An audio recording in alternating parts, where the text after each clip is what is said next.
So, similar. Today's talk about inquisitive first-order logic. This is a very new field. This is one of the experts in the field now. Yes. Very few experts. Yes, yeah, there are few experts. You are. So thanks for having me here. Thanks to the organizer of the seminar and also to the volunteer. I don't know if these two sets are disjoint or actually coincide actually. But okay, so today I'm going to present a particular result about inquisitive first-order logic. That is, this logic has the disjunction and existence properties. Well, but first let me talk a bit about inquisitive first-order logic. So I will start with some, well, just some considerations about quantifiers and questions.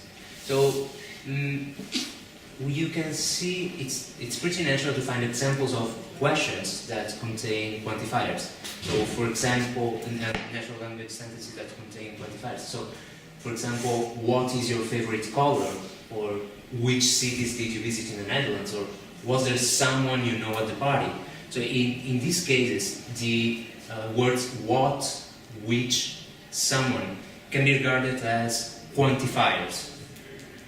And it is also quite natural, as it holds for sentences, it is also quite natural to recognize logical relations between questions that contain quantifiers. Do you see that? So I just see.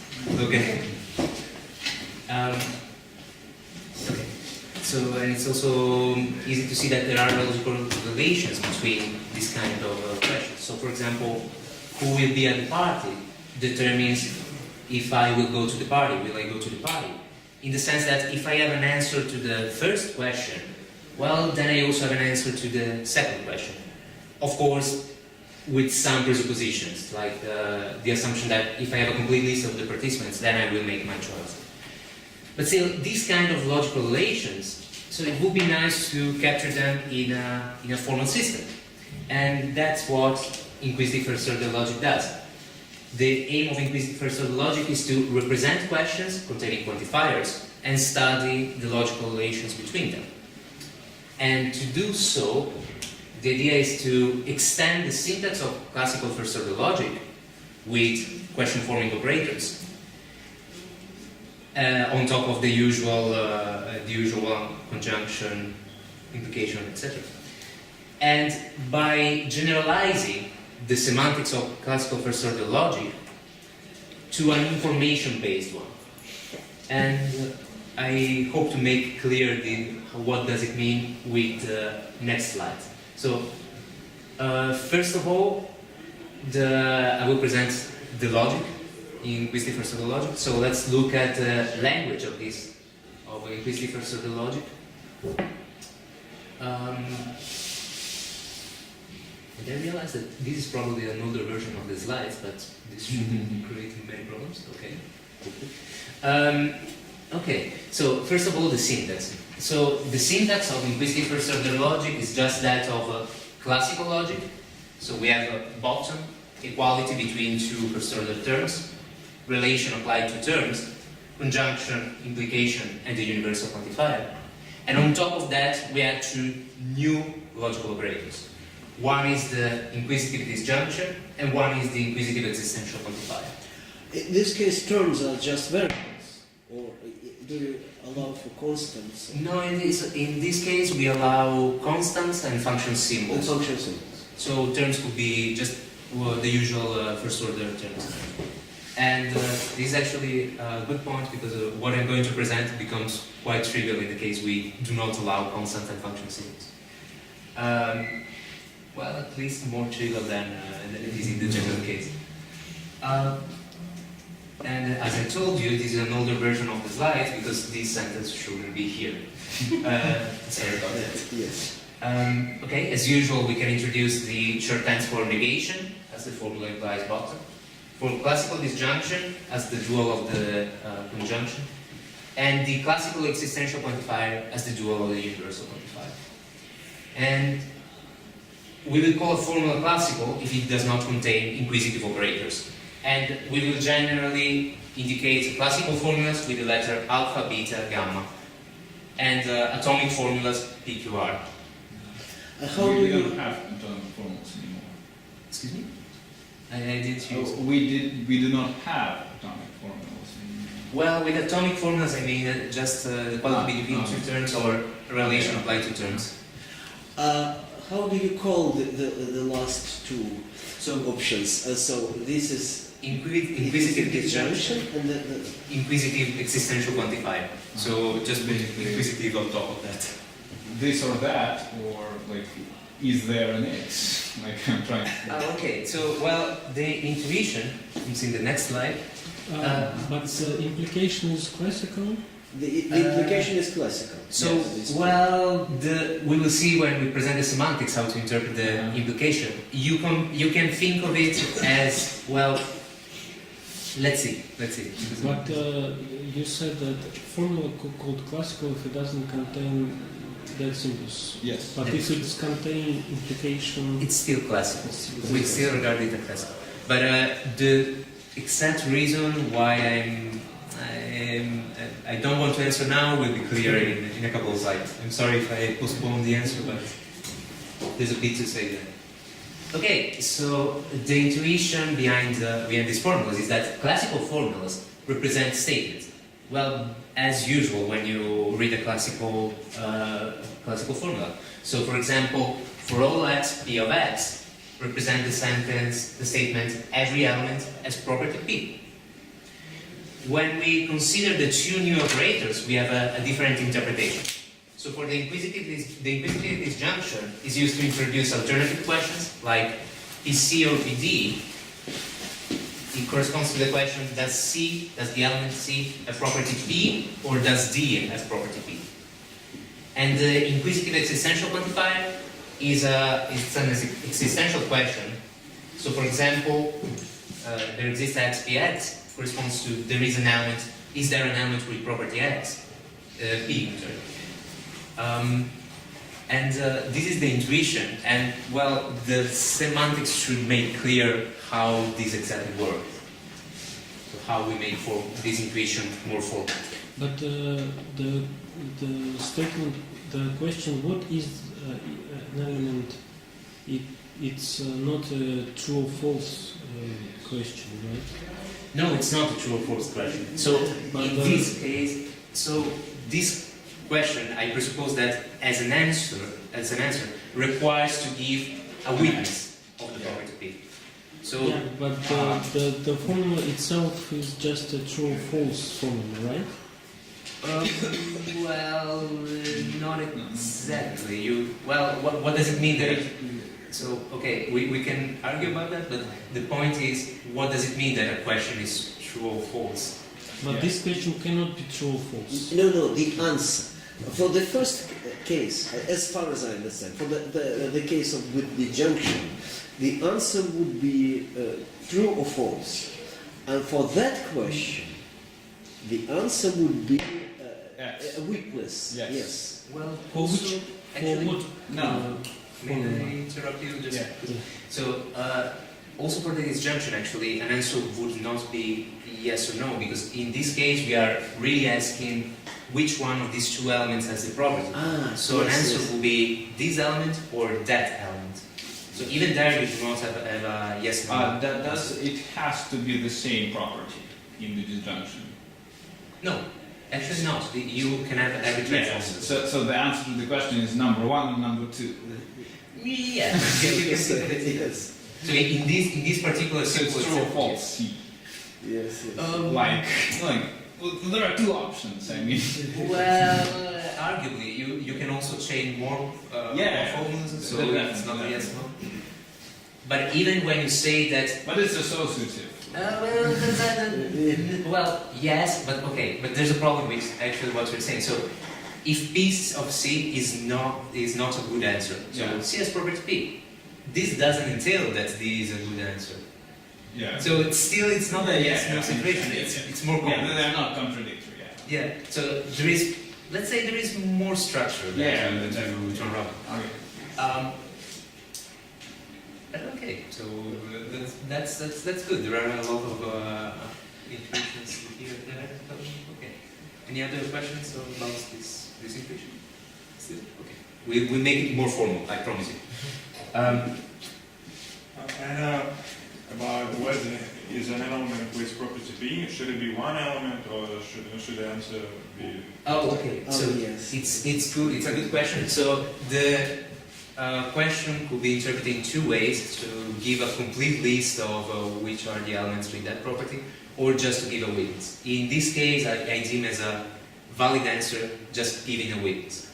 So yeah. So in this case, even though there could be several elements, just saying these elements as the property is a valid answer for me.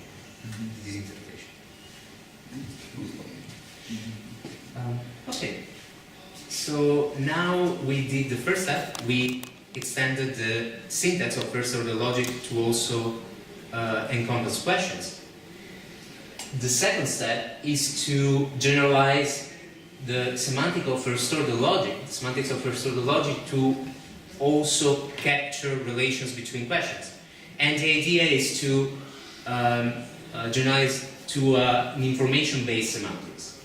So let me define the class of these structures, information models.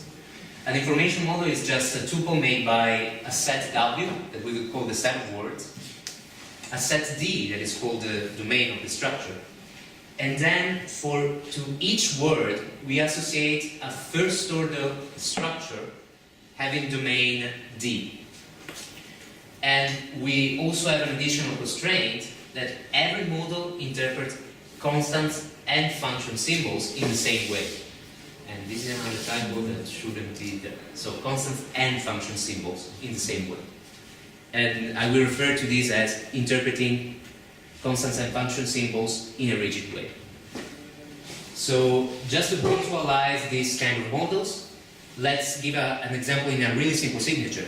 So if you take the signature with one constant symbol and one unary predicate symbol, let's see if I manage to. So we can represent our models using tables.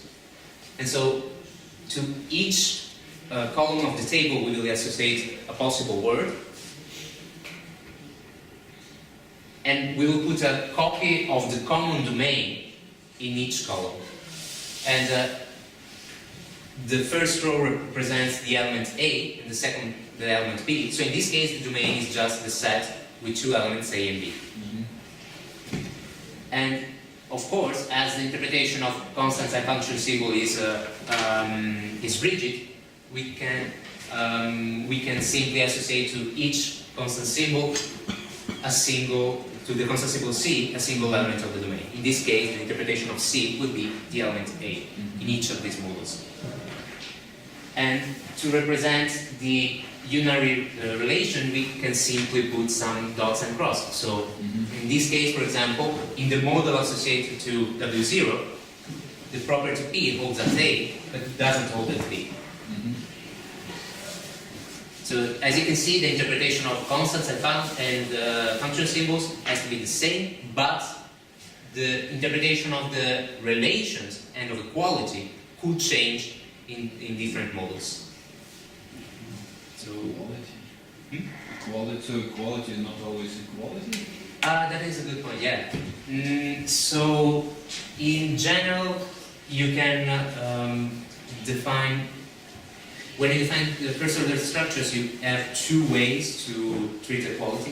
One way is to interpret equality as the real equality, so two elements are considered equal if and only if they are the same elements. Another way is to just consider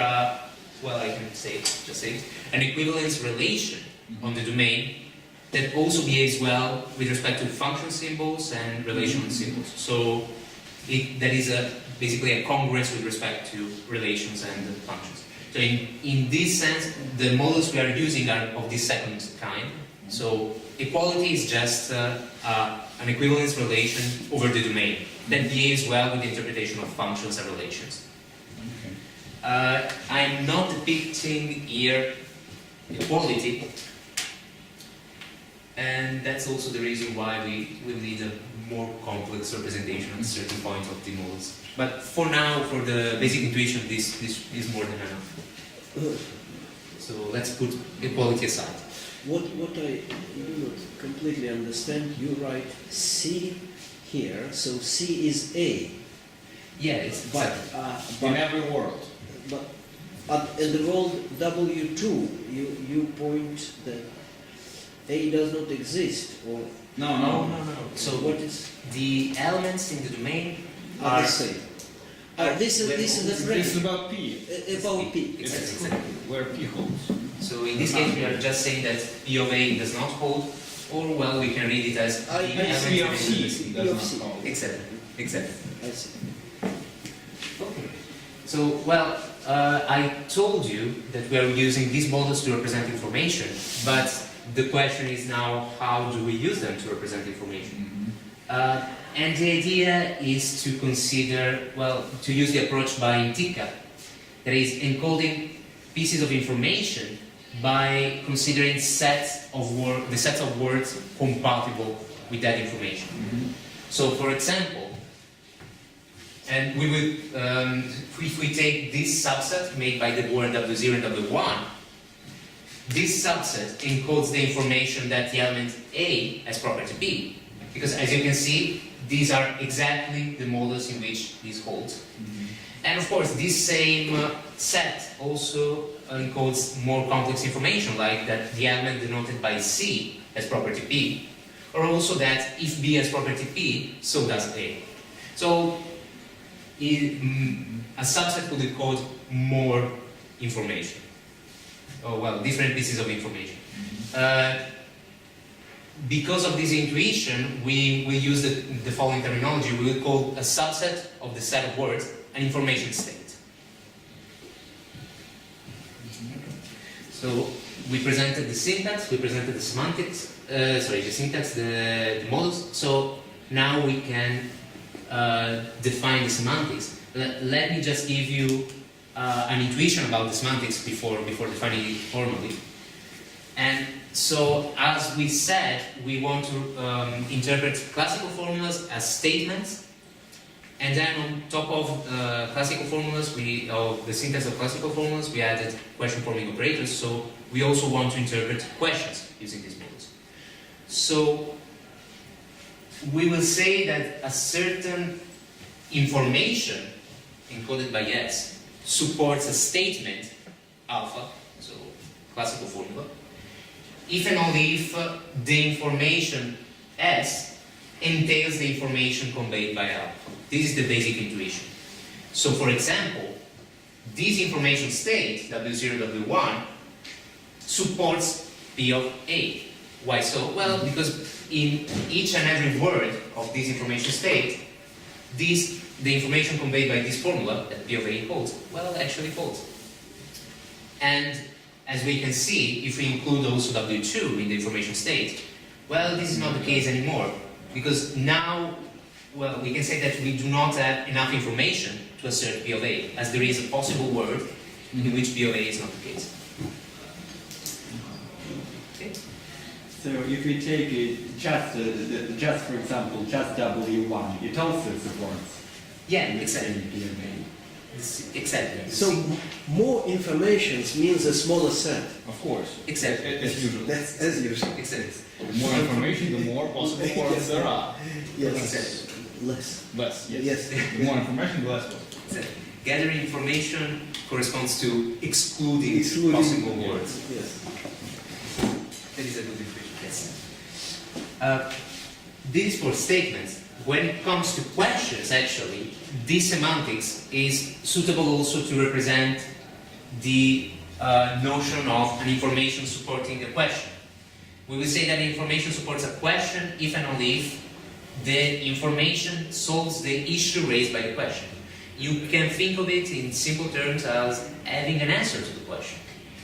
So, even though this idea of answers won't be formalized, and it's actually maybe a bit counterintuitive, but at the first instance you can think of it that way. So For example, the information state W0, W1 supports the question, does PA hold or does it not hold? Does P hold at A or not? And why so? Well, because we know that in this information state A holds, so we can we solve the question raised by this. We solve the question raised by this formula, represented by this formula. One thing I missed it when you introduced. Can this question connectives be inside the bigger formula? They can be a question or a statement? They can. Yes. They can. Okay. And actually, what does that mean? Yeah, that's actually okay. That's an interesting point. So on one hand, this allows you to represent more complex questions, like, for example.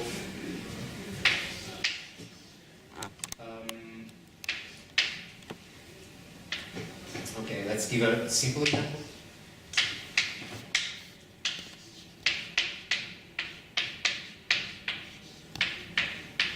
Questions like this, so conditional questions.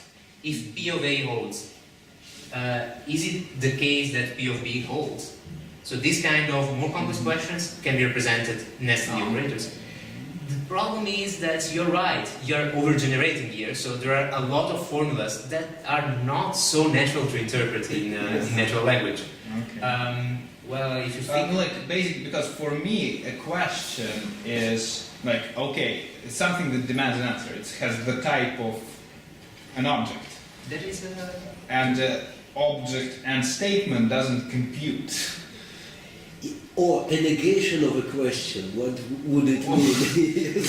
Yes, what does it mean? Yes. You're quite right. Actually, all those formulas do not correspond directly to a natural language. Yeah, okay. I could understand if a question we treat a question as a type of an object, so we can put it inside a functional symbol.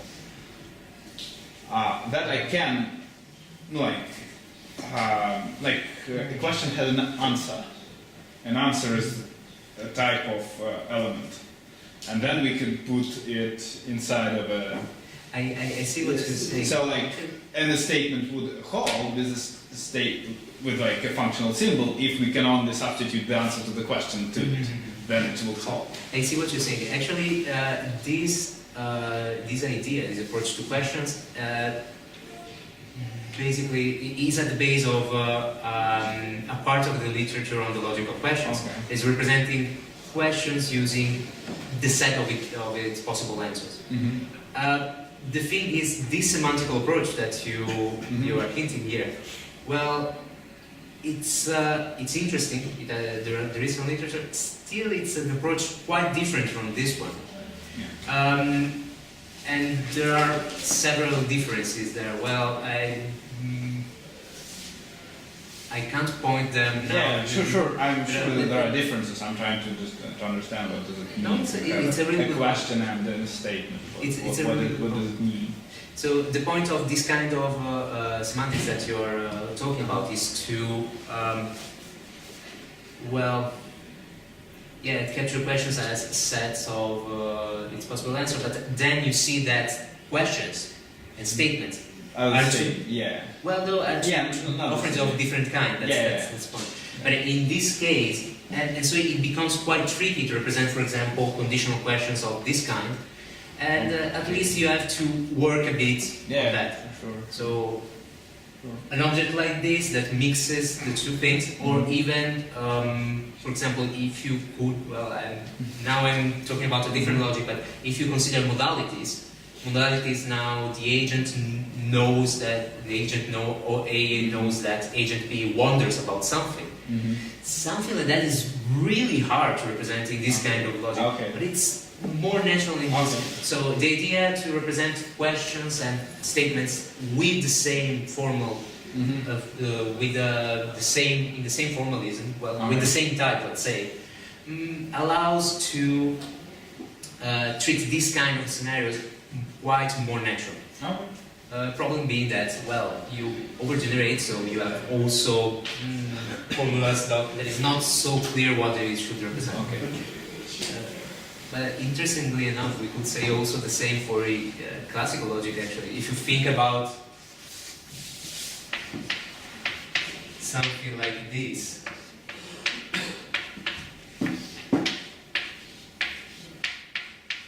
what natural language standards would this correspond to? Something like, in the case A implies B implies B, then BC. But it's... Yeah, it's clunky, but it's grammatically correct. Well, that's true, but... I mean, you can find more and more complex examples that become Yes. horrible sentences. Something Yeah, that yeah. you wouldn't But pronounce. horrible is not like a measurable thing. True that. True. But okay, No. that was a good one. Thanks. Okay. Well, where we? Okay, so the support to the question. It's clear the idea behind this. Yeah. This. So we say that the set of worlds supports a question if it can answer it. Basically, so. Yes. If we are able to retrieve an answer. To the Yeah. question. Yes.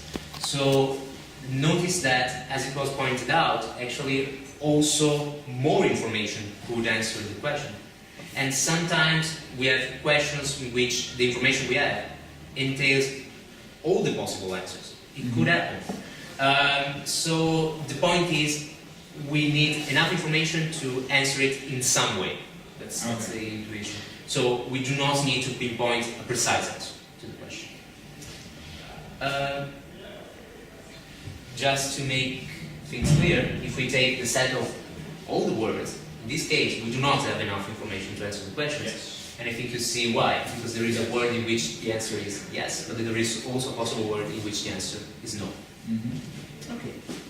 And of course, as usual, we can define an associate entailment relation. So, entailment, so phi entails psi, phi entails psi, if and only if every information state that supports phi supports also psi. So, in the usual way.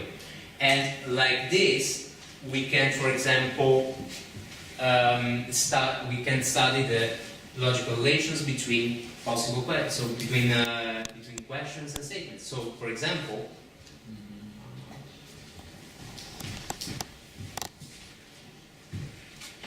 there is also another one that is behind the screen. So, in this case, if we define question mark as this operator, so in this case, knowing whether P of A holds doesn't tell us anything about P of B. Yes. So in this case, the entailment should not hold. And in fact, we have an information state here that entails P of A, but not P of B. Yeah. Nor not P of B. Okay, this is the basic intuition. And we can actually define a suitable semantic relations that capture this intuition. So, given a model, an information structure, given an information state, and given a formula, we want to define when the information state supports the formula. And of course, as we're dealing with first order logic, we also need an assignment G, where an assignment is just a function from variables to the domain of the model.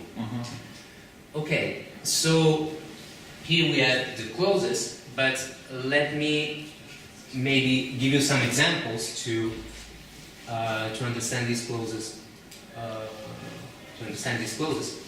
So, for example, for atoms, so for relations applied to elements of the domain or equality between elements, between terms in general, but let me use this as a shorthand for P of X, where X is interpreted by the assignment as the element A. So for atoms, we have the following condition, that every word in the information state has to support the atomic formula. And as we see, as we said, W0, W1, this information state, supports the formula. While W1, W2 does not support the formula. Why so? Because there is a possible word in here which does not support the formula. On the right, you can see the set of the non-empty information states, in green those that support the formula, in red those that do not support the formula. Okay, so this was the easy one. Now we go to the implication, and I will be able to answer your question now. So an implication defined by psi is supported as an information state if and only if whenever we gather more information, whenever we consider more precise information, an announcement of the information, that is a subset, as you pointed out before, then the information state supports phi implies that the information supports psi. And this is completely analogous to, well, it's basically an intuitionistic-like implication. So, for example, here, if we consider this information state, then P of A implies P of B. Why so? Well, because every information state, sub-information state of this one, for which P of A is supported, and here we have only the singleton of W1, supports also P of B. But in this case, we do not have this property. Why so? For example, this information state, the singleton of W1, supports P of A, but No, W0. W0. Okay, so W0 supports P of A, but not P of B. And actually, also the whole information state support P of A, but not P of B. And now, as you notice by these two examples, it seems that the set of information states that support a formula is always a point-generated upset. Well, for now we only treated classical formulas. There was P of A and P of A implies P of B. And in fact we have this lemma for classical formulas. For classical formulas, if we take the set of information states that support alpha, this is a point-generated upset of the power set of W. And in fact, it is the point-generated upset that is generated by this particular information state, the set of the words for which the first-order model associated supports the formula. So in this case, W1 supports PA implies PB, W2 supports, PA implies PB is true in W1, it is true in W2, and so it is also true in this, it's supported in the set of these two words. And now to answer to your question, is this a classical implication? Well, no, it is an intuitionistic implication from the clause. But when you look only at classical formulas, actually, it behaves classically. So you can also prove that when you consider only classical formulas, the implication is equivalent to not alpha or beta. So it really behaves classically. But this equivalence is not true in general, as we will see. Okay. Now, I will present the semantics for the existential quantifier, and the semantics for the disjunction is completely analogous. Well, maybe I will look it up. So for the existential quantifier, the clause is that there should exist an element in the domain such that if we substitute the element to X, then the formula is supported. So as you can see, this is basically the same clause as in classical logic. The only point being that now we have an information state. So, for example, this information state supports that there exists an XP of X. Can you see why? Who is the element? Okay, B, yeah, exactly. Because B has the property in both words. But when we consider, for example, this information state, W0, W2, then the property does not hold. Do you see why? Because we don't know which. We don't know which, exactly. In both these words, there is a witness for P of X, but it's not the same. meaning that the information we have is not enough to pinpoint a precise witness. And that's why this corresponds to, not to the assertion that there exists an element, but to the question, is there an element with this property? Okay, for the disjunction, I didn't put the close here. No, I didn't put the close. So for this disjunction, we basically do the same trick. A disjunction is supported if and only if one of the disjunct is supported.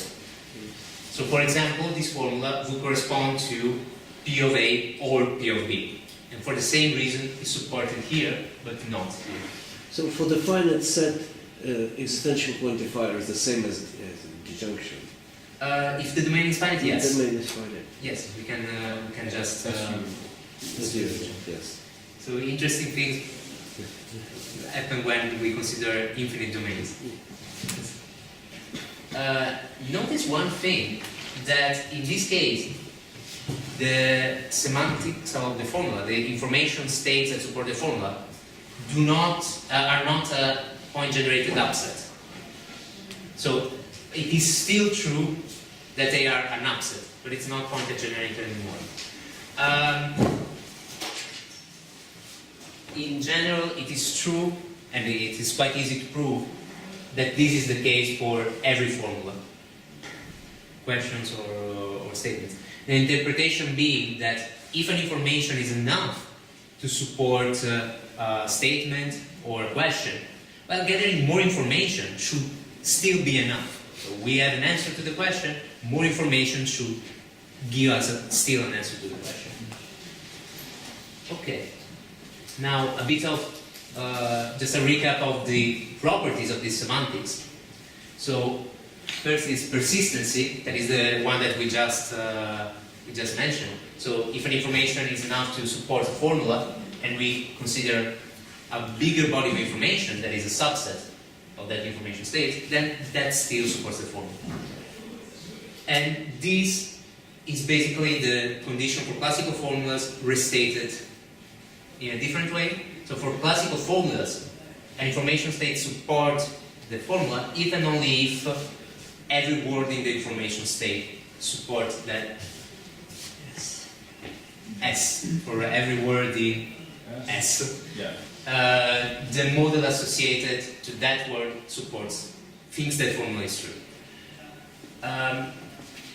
Okay, and if we define entailment in the standard way, as we said before, then because of this truth conditionality condition, we have that for alpha and beta classical, actually, the entailment corresponds to first order logic entailment.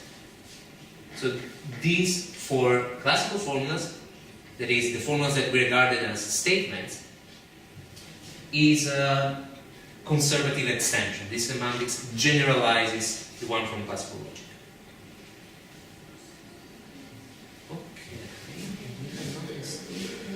Okay. So do you have any questions about this semantics? Okay, good. So now, as I said before, unfortunately the representation that we gave, it's really nice, but it's not enough for, well, there is a different one that is quite useful to prove some of the lemmas I will need for the disjunction existence property, so I will give it here. We can also represent models not using tables, but, well, basically interactive slides. So the idea is to represent the set of words as circles, the elements as squares. Okay, so in this case, for example, we are considering this, a model with the following set of words, the positive natural numbers, and each model should represent the finite, basically the finite group zeta over n zeta. Z over n z, sorry. In the following signature, so we have the constant symbol 0, a unary function successor, S that stands for successor, and that will be interpreted as the usual successor function. And a unary predicate symbol that simply says that n in the nth model says that n divides the element we are considering. So in these representations, these are the words. This is the domain. We will use colors to encode equality. In this case, we really need to use equality to represent this kind of example. So for example, here this is a z over 1z. That is just the group with one element, quite a boring one. So all the elements are considered equal to each other. Z over 2z, so the even and odd numbers, and z over 3z, so congruent to 2, 1, and 0. And we will use stars to indicate the property P. So in this case, every number divides 1. Well, okay, well, for 0 this is not the case, but okay, it's congruent to 0 modulo n. That's the idea. So in this case, we will have the class, all the elements in the class of 0, same here, and so on and so forth. And as you can see, elements with the same color, that is, that are considered equal, should satisfy the same propositional letters, the same predicates, sorry. This is a requirement of the equality, this is a congruence. And we will make extensive use of this representation. Any question about this representation? Okay, wonderful. Of course, in this example, the formula S0, the successor of 0, is different from 0. It's true, successor, sorry. It's true in this model, it's true in this model. If we put them together, it's true in this information state. It is not true in the first model, because here the two elements are considered equal. Okay. Now, this ends the quick introduction to Inquisitive Aristotle logic. So now we're passing to the two main theorems, disjunction and existence property.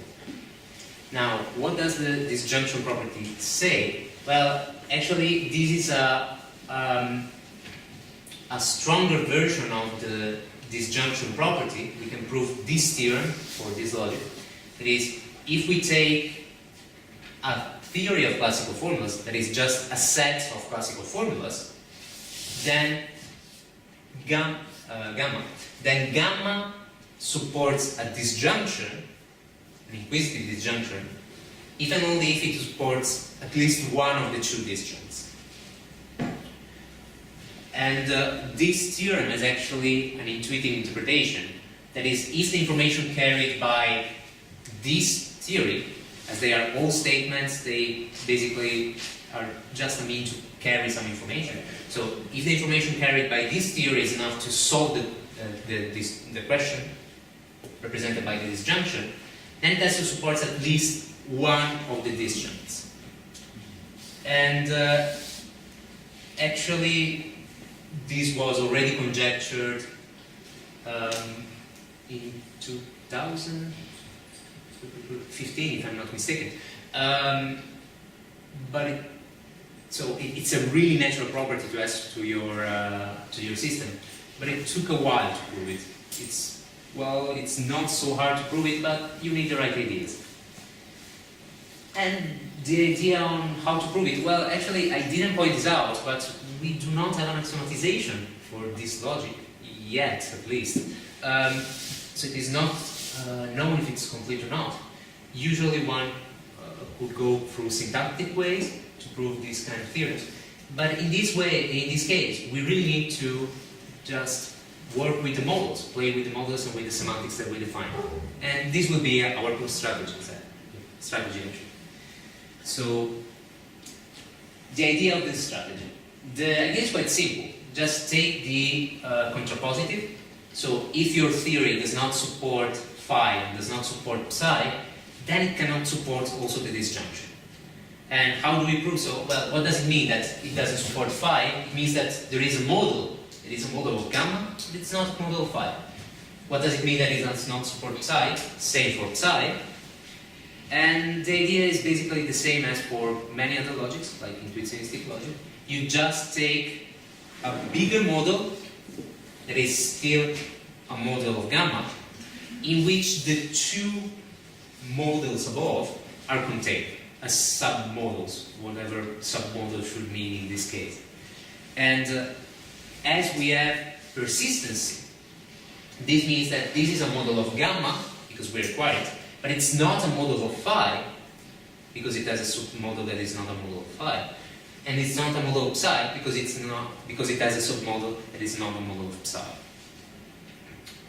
And this is the main idea. And, well, it's basically the main idea for intuitionistic logic and also for other examples, if you are familiar with these kind of proofs. But how do we apply it to the inquisitive case?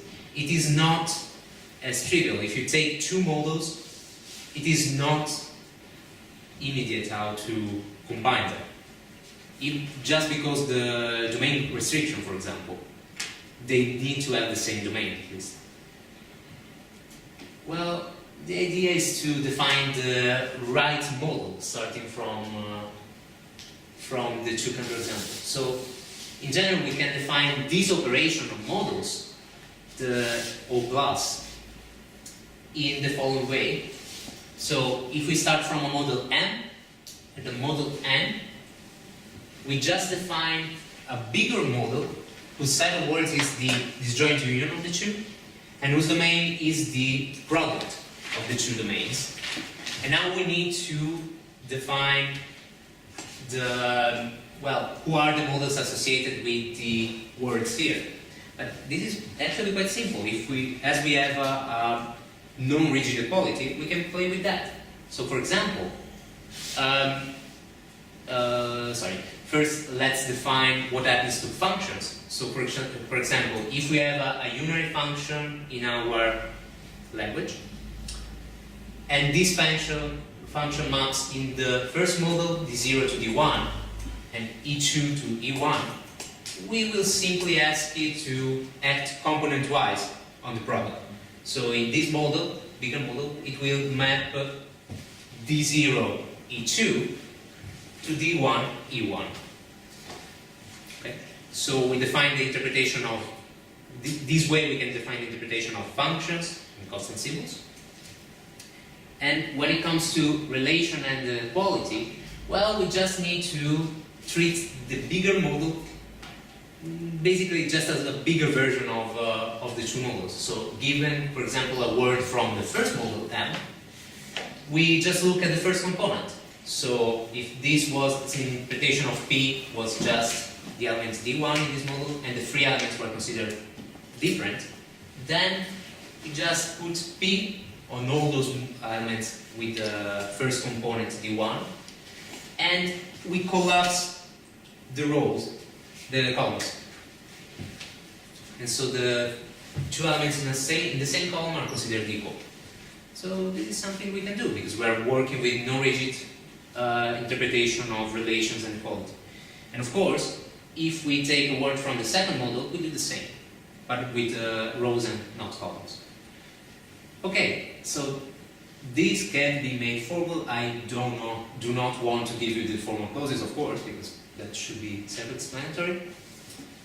And the main property of this model is that whenever we take an information state made just by words from one of the two models, basically the support relation coincides for this and that model. So if this information state supports something, then the corresponding one in the O plus model should support the same thing, and vice versa. Well, how does this help us? Well, actually, this O plus model is exactly the bigger models that we needed. So, as before, we are supposing that there exists a model M that supports gamma but not phi. And there exists a model N that supports gamma but not psi. And now we want a bigger model that supports gamma but does not support phi nor psi. Well, let's just use the O plus model. And if we take this information state, the one made by all and all with the words from the first model, well, this still supports gamma and still does not support phi. And same for the second model inside. But now we can use truth conditionality. That is, when we look at classical formulas, a formula is supported in a state if and only if each and every word supports thinks the formula is true. But we already know that at each word here and each word here, the formula is true. And so, in particular, it is also supported by the whole model. And for the other two formulas, we have a substate that does not support the two formulas, so also the whole set of words does not support the formula. And as I didn't introduce this notation, with this I mean that the set of all the words, gamma is supported by the set of all words, the information state made by the set of all the words. Is that clear, the idea of the proof? Okay. Well, actually, this is the proof, so hey, we have the disjunction property. Actually, if you think about it, just looking at the proof, we prove that something a bit stronger. That is, whenever we take a theory that has this amalgamation property, that is, when we take a model, or two models of the theory, then also the O plus model is a model of the theory, then we can use the same proof to show that this theory has also the disjunction property. So whenever it proves a disjunction, it supports a disjunction, it has to support one of the disjuncts. And well, this is interesting because you can actually make a whole hierarchy of properties and of theories, and all of which are actually defined by properties weaker than the disjunction property. And well, it's still open the question if there is a nice semantical, purely semantical or purely syntactical characterization of those theories that have the disjunction property, or even formulas with the disjunction properties. But okay, I'll leave this for discussions if you're interested. But then we can move on to the existence property. So also the existence property. So the existence property is as follows. So take gamma, a theory of classical formulas. Then, if the theory supports an existential statement, it has to support the formula the existence x phi. It has to support one instance of this. So phi of t for some term t. And also this adds an intuitive interpretation. That is, if the information carried by gamma is enough to solve the question, the existential question, then it should be enough, so in a purely logical way, then it should be enough to also pinpoint a witness that supports this question. Okay, this is the main idea. And let me point out that this also justifies the design choices for the information model. So this is something that I didn't pinpoint when defining the information models, but we do not really need to ask for constant domains, as was pointed out. Actually, we could work with different domains for different models. We could also work with non-rigid interpretation of functions. So there are some design choices here, and you can still prove the truth conditionality, persistence dilemma. So there are several possibilities here to talk about questions in first order. But it seems that this system is the only one between the natural choices that has these two properties, the disjunction and existence property. So in a way, this justifies this kind of design choices. But okay, and now the interesting part, the proof. So the existence part. So let's start with a prototype example to explain the strategy. So the strategy is quite similar to the previous one. So we try to prove the contrapositive. We suppose that gamma does not support phi of t for any term, and then we want to infer that it doesn't support the existential formula, corresponding existential formula. And the idea of the strategy is to basically swap the role of elements, of two elements in a model, and then glue the models together. So suppose, for example, the really simple case in which we do not have constant symbols and we do not have function symbols in the signature. So basically, the only term we have are variables. So in this case, what does it mean that gamma does not support phi of x? Well, that there is an element in a certain model of gamma, such that that element does not support, is not a witness of phi. So let's say that we have this model M, with one word, just because this is a prototype example, the element that does not have the properties D, while E has the property. So in this case, this model still is a model of there exists an X, P of X. How do we build up a bigger model that does not support that statement? Well, basically we make a copy of this model, but in which the interpretation, so with the same domain, but in which the interpretation of the relation symbols and of equality over D is swapped with the interpretation of relation symbols and equality for E. So basically we are swapping the role of the two elements, or you can think of it as swapping the labels, the names of the two elements. And now E is the element that witness that gamma does not support integral phi of x in this model. So we swap the role of the two elements, and now it's quite simple. We just need to glue them together in a bigger model. A bigger model in which this is not the representation that I introduced actually. Well, a bigger model in which for the first word, D is a counter-witness of phi of x, and in the second word, E is a counter-witness of phi of x. And so the property there exists an x phi of x is not supported by any element in this bigger model. So that's the idea. But as you can see, this is really a prototype example because this doesn't work in the general case. Just think about the case in which you have a constant symbol, and the constant symbol in the first model is interpreted as the first element, but then you have to swap when you swap the roles, this has to be interpreted on the other elements, so you cannot put together the two models. So that's the problem we have to solve.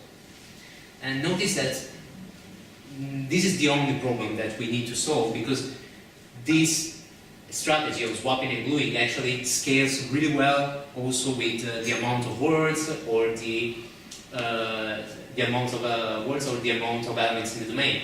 So if we have more elements, for example, this is a counter-witness of phi, this is a counter-witness of phi, we just need to make a copy for each element, then swap in the right way the role of the elements and glue together everything.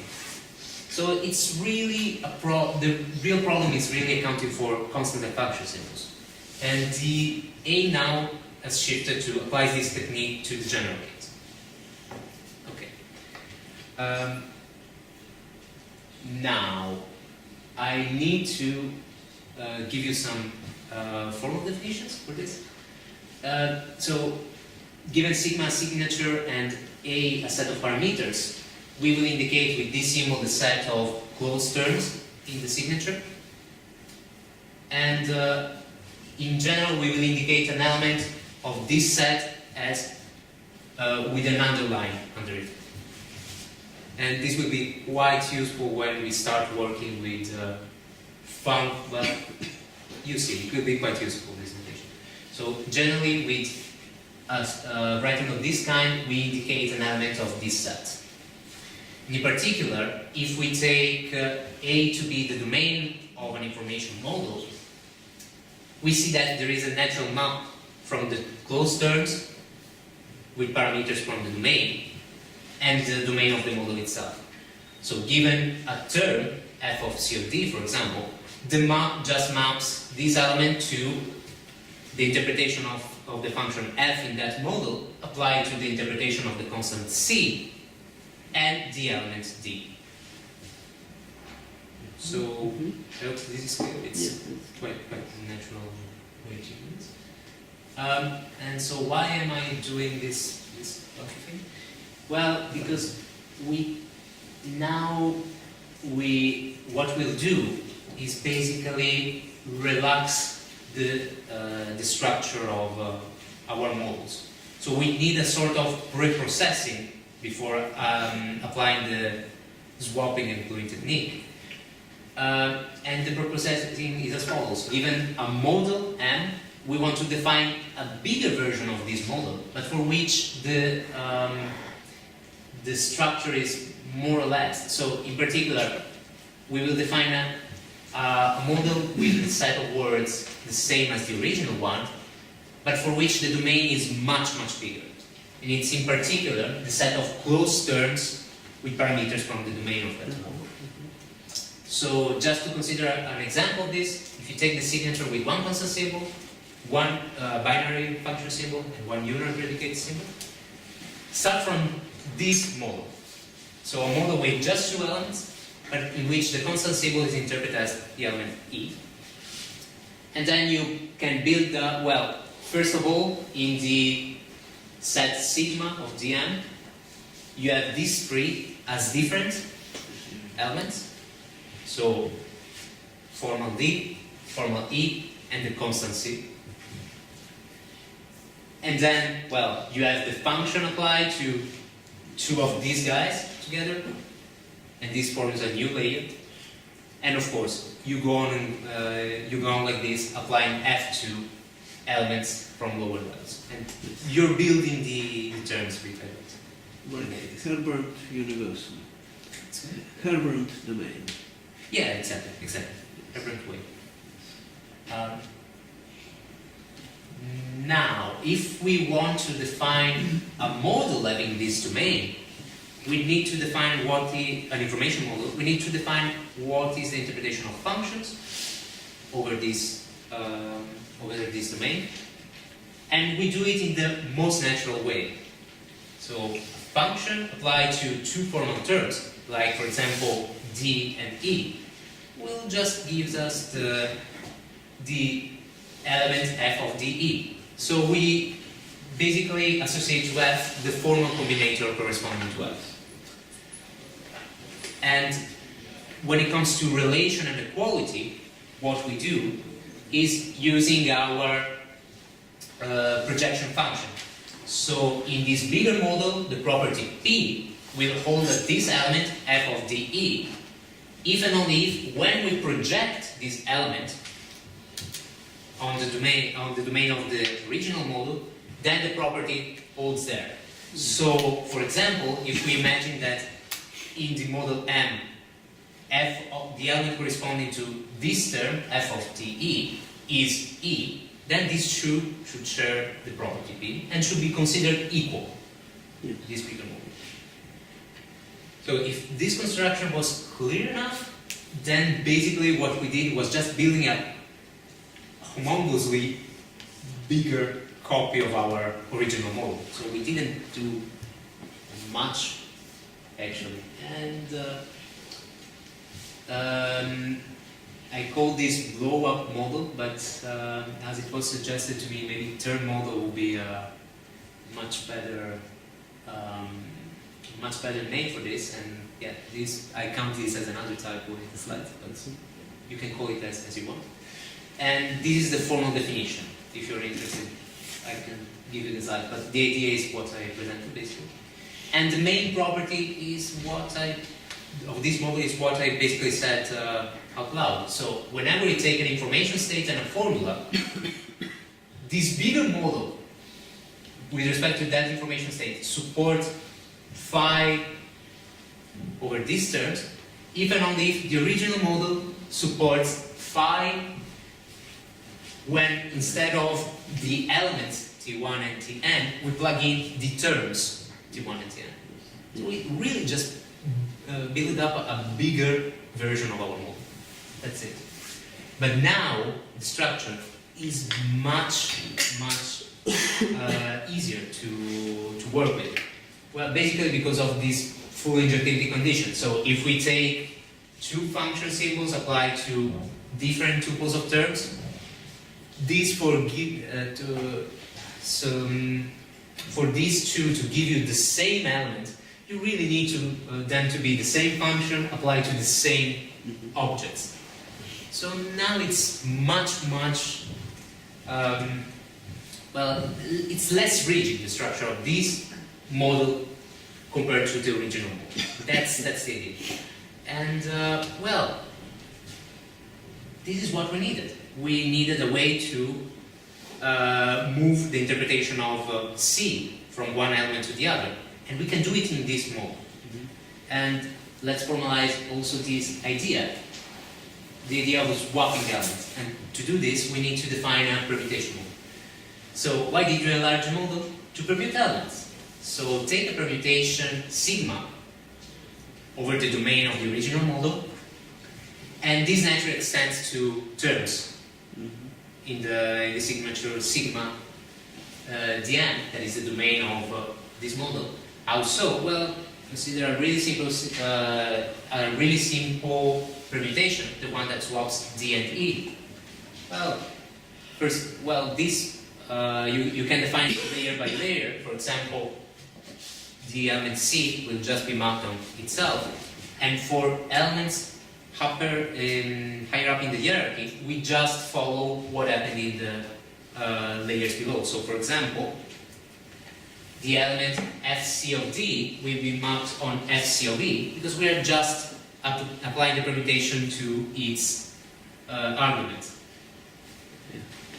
And same for F of DE and F of ED, for example. So we just extend the permutation to the set of terms. It's quite a natural operation. And actually, we also have a way to use this permutation to, well, swap the roles of elements. So if we take a model, if we take the blow up of a model, and we suppose that this star is the evaluation of the unary symbol P that we obtained by the procedure that we described before. Well, now we have a way to permute the elements, right? Using the permutation sigma that extends to all the elements. And we can use this permutation to swap the role of these two guys from the original model. Just by, well, we can think of it as swapping the labels, the names of the two models. And this operation behaves well in the whole hierarchy. Now, so if before D had the property and E didn't have the property, then now we swap the role, E has the property, D doesn't have it. And this behaves well. So it respects the application of function symbols.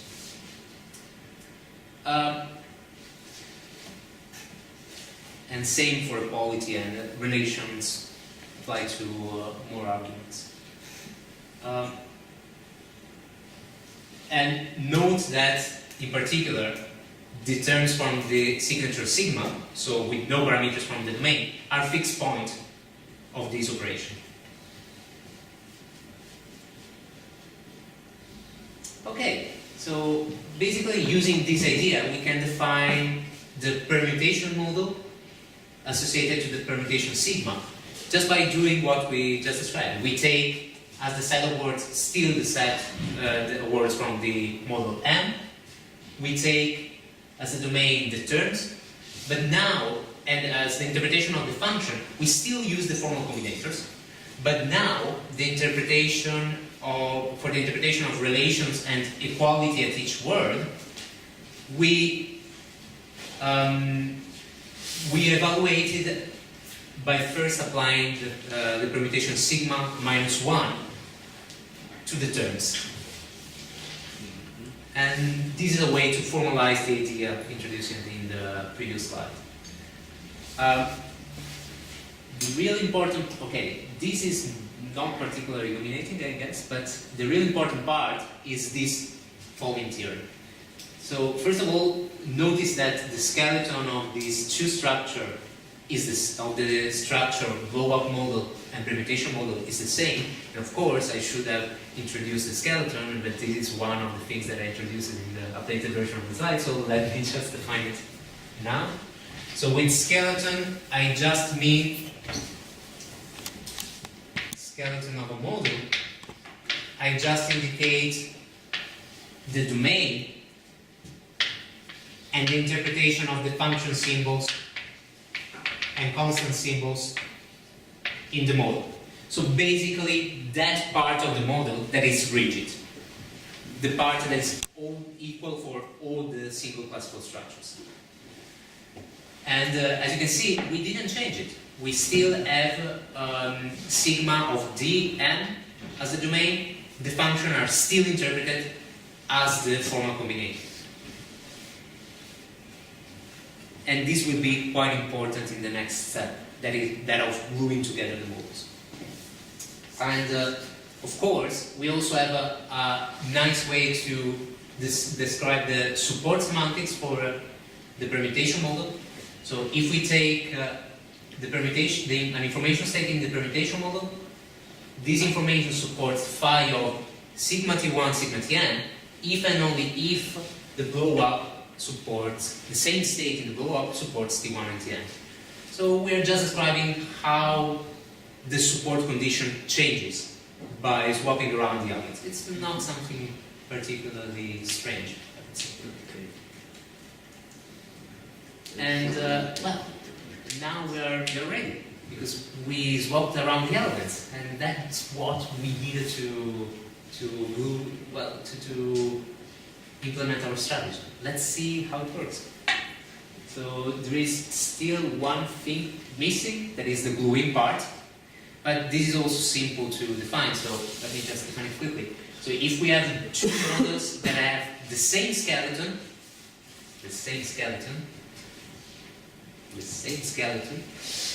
two models with the same skeleton, then we can define a bigger model whose set of words is just the disjoint union of the two sets of words, and with the same skeleton as the original model.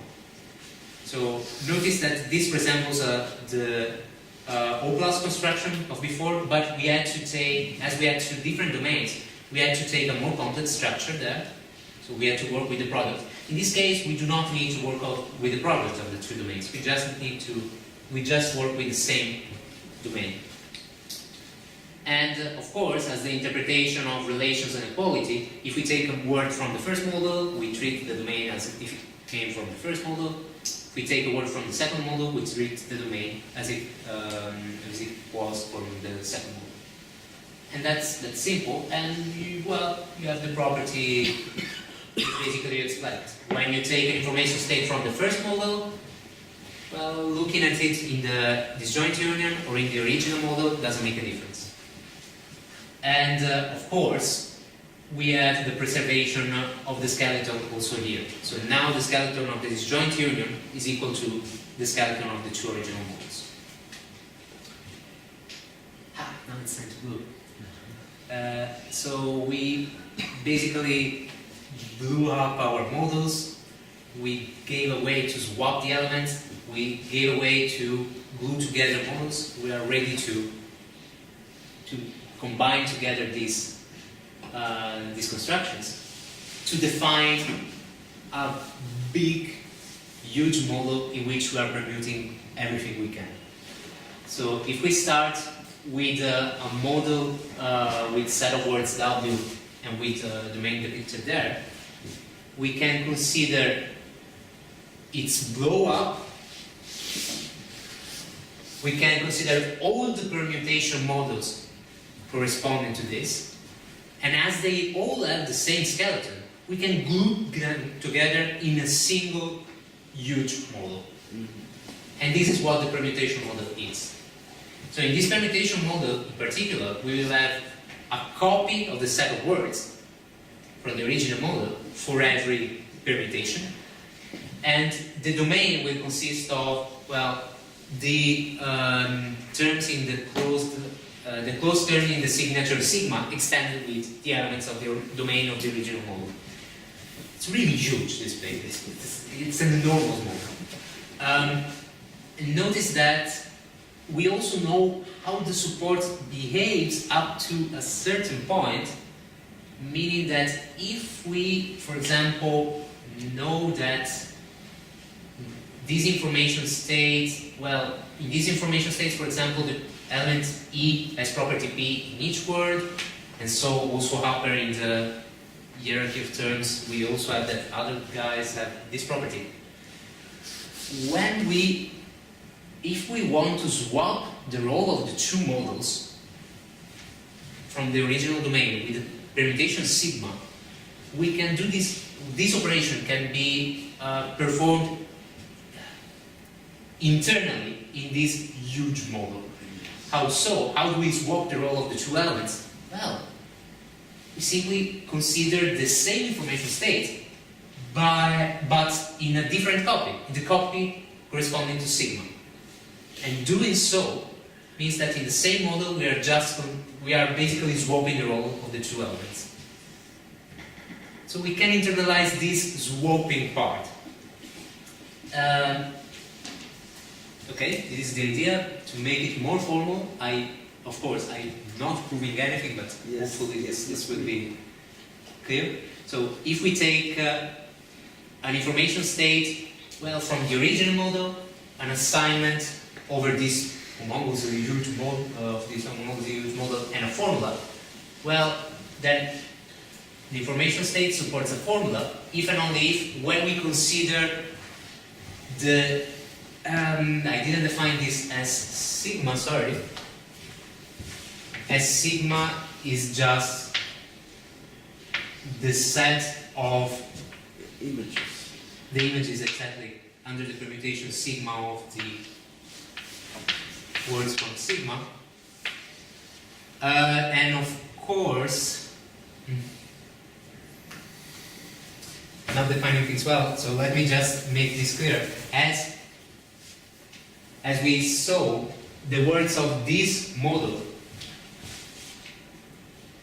okay, are basically a pair word from the original model permutation. So object of this kind, W tau, and basically with that sigma, I just refer to the set of pairs W sigma tau. I hope it's not tau sigma, but it's sigma tau. Okay. Yes. Modulo errors. This is right. Where W sigma was an element of S. So we are applying the permutation to each single pair, and this behaves really well. If we apply also the permutation to the assignment, so post-apply the permutation to the image of the elements under the assignment, then we have the same support relation. We're just swapping things around. Yes. And well, now we did what we wanted to do. We swapped things, glued them together. Now we also have this lemma. From this, we should be able to infer the following, as we are able to swap elements of the M. This K property. So if the full permutation model supports phi of a certain element, sigma M, that is this kind of object, then for every n-tuple of elements, should hold that in the original model, phi of t, E1, En holds. The idea is that, well, okay, we just need to take the right permutation to send these guys into these guys, right? And then it should be just a matter of checking that persistence, the persistent combination. Let's see if we manage to prove it then. So here is the proof, well, proof attempt at least. So if we take a permutation sigma, so the idea is that we take a permutation sigma that sends the AI to the DI. And what do we have? By hypothesis, the full permutation model supports phi of x under this assignment. But now it's really easy to see that we can, instead of taking these elements, we can just plug the term applied to the single argument. This is not hard to prove. And because of the persistency condition, we can look at just the this implies, if this is true for the whole model, it implies that it's true also for the information state made by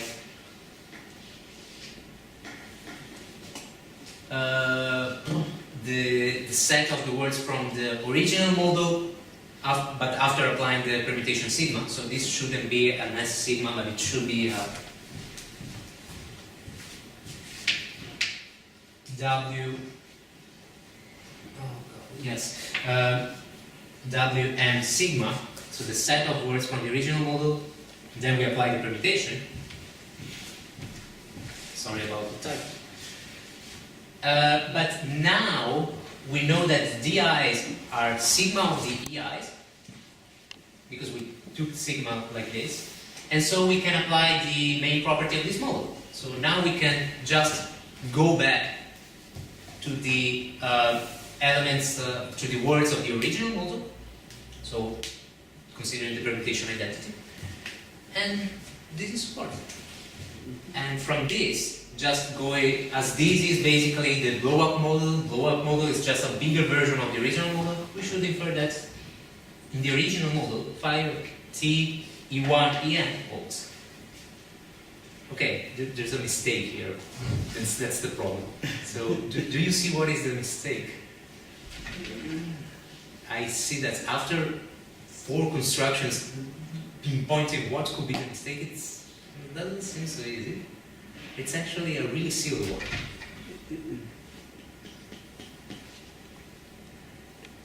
Okay, time out. The really silly problem is that why should there be a permutation like that? What if 2 AIs are equal? So we started with the hypothesis that AIs are distinct. And this seems a silly problem, but it's actually not so silly. But you said that, yes, these D's are distinct. Except, but E is maybe not. Yeah.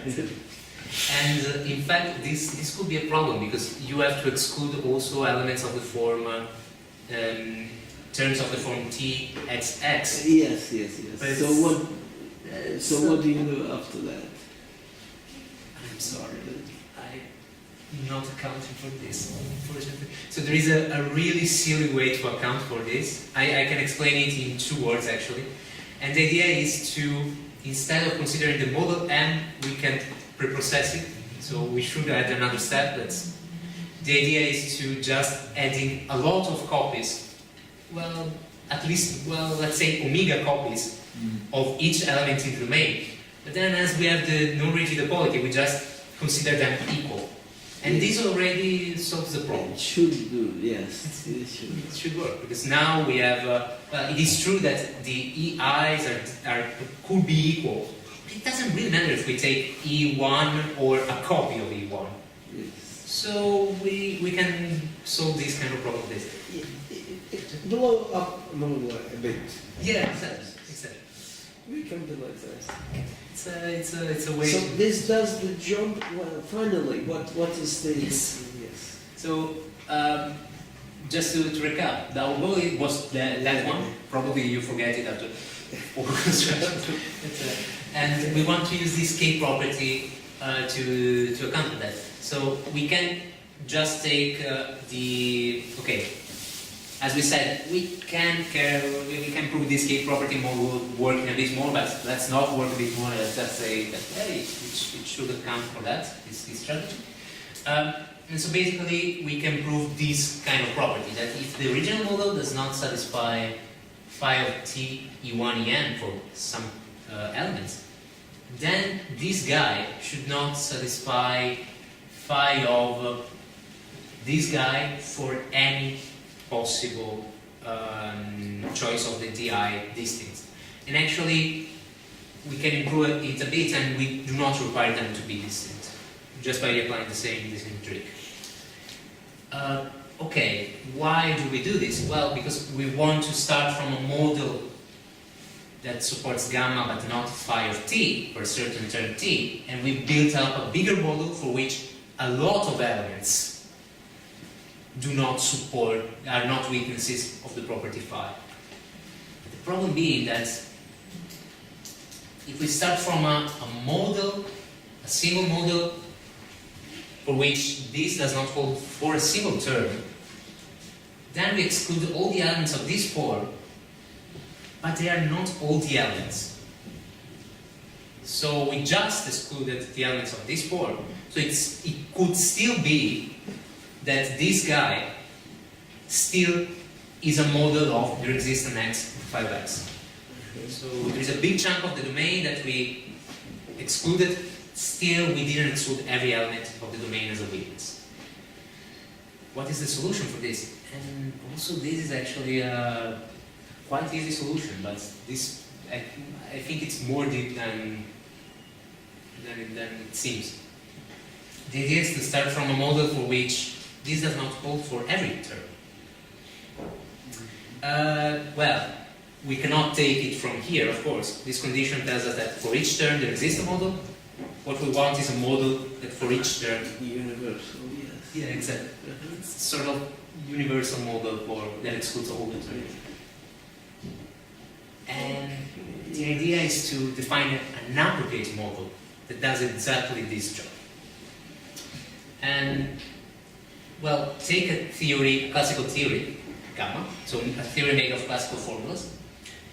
Then we can really define a model with a certain evaluation, precise evaluation, with this universal property. So the model supports a formula, if and only if the classical theory entails the formula. How do we do so? Well, it's actually really simple. Just take for every formula psi, for which we do not have the entailment, take a model that's model of gamma, such that, and an assignment such that this witnesses this non-entailment. So this model supports gamma but does not support psi. And now we already gave a way to take a whole bunch of models and put them together by taking the products of the domain, so it's a kind of a huge construction, but still we can apply it here. So we just consider a model made by the O plus sum of all these models for all the non-entailments. O plus means the same one that you denoted by union. Yes, but adjusting the domain, because these models could have different skeletons. Just in the domain, I see. So the idea is to take the product, so if you want to do it with two, is you take the products of the two domains, and you can define a structure of, you can define an information model on this so that basically it behaves for a certain information state as the first model, for a certain information state as the second model. And it's the idea of building a bigger Kripke containing the original two as subframes. There is actually a way to do it. Okay, yes, it's... And, so all these guys now are submodels of this guy. And this is what we needed to say that every formula that is not entailed by gamma is not entailed by this one. Okay? It's not supported by this one. And of course, every formula that is in gamma is classical, and for every word of this model, that word thinks that the formulas in gamma are true. Why so? Take a word in this model. It's a word of one of these models. Those behaves well with gamma, so that word thinks the formula is true. So here we are using the property that gamma is classical. We are checking the condition on each model, and we end up with this supporting gamma. And that's it. This is the kind we wanted. As a corollary, of course, we add that if gamma does not entail phi of t for a certain term t, then also this model doesn't. And as if we consider all the terms for which this happens, also this model, this single model, does not support phi of t. Just to point it out, I didn't check this probably, but this should be the only point in the proof where you use choice. Because you have, for every non-entanglement, you have to choose a model that. Yes, yes. It should really be the only one. And I'm really curious if there is a constructive way to prove this theorem actually, but Probably not. probably not, yeah. Probably not. Still an open question. So if you have an idea how to perform this passage, then I would be eager to do. Okay, that's it. Because now we can do the final step. So we want to prove this. We start from this guy. This model, this special model. This does not prove phi of t for any term t, but this means that its corresponding permutation model does not support phi of t applied to elements for any possible choice of the element. But this is a generic element of the domain of this model. So this guy does not prove phi of s for any element, and so it does not prove there exists an x phi of x. And this is it. And one other thing that I didn't point out is that all the construction we did actually preserved classical formulas. If we start from models of a certain classical formula, gluing them together, we make blowing them up, considering the permutation models. All these operations preserve classical entailment, classical support, just because you have to check it on a word-by-word basis. It's really simple to see. So basically, we built up the model we needed, and that's it. That's it. Thank you. And thank you for the attention. That's all.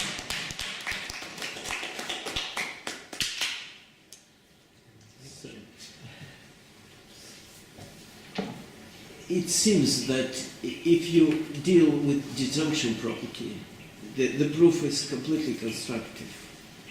Because you don't need to do this choice, actually. That's It just should be much simpler. yeah, it is. You just need to take the To take two models and that's it. That's true. For this exists probably as Yeah, this should, probably if you choose the right theories, like theories that are decidable, or well, if you choose some simple theories that you can prove, probably can prove it for particular cases. But in general, it seems I don't know. It seems hard at least. Excluded middle was applied. Yes. In proof of both Oh, of always. these facts. So it's hard to say that there we have constructive. well, it's still more constructive that we don't have choice. Yeah.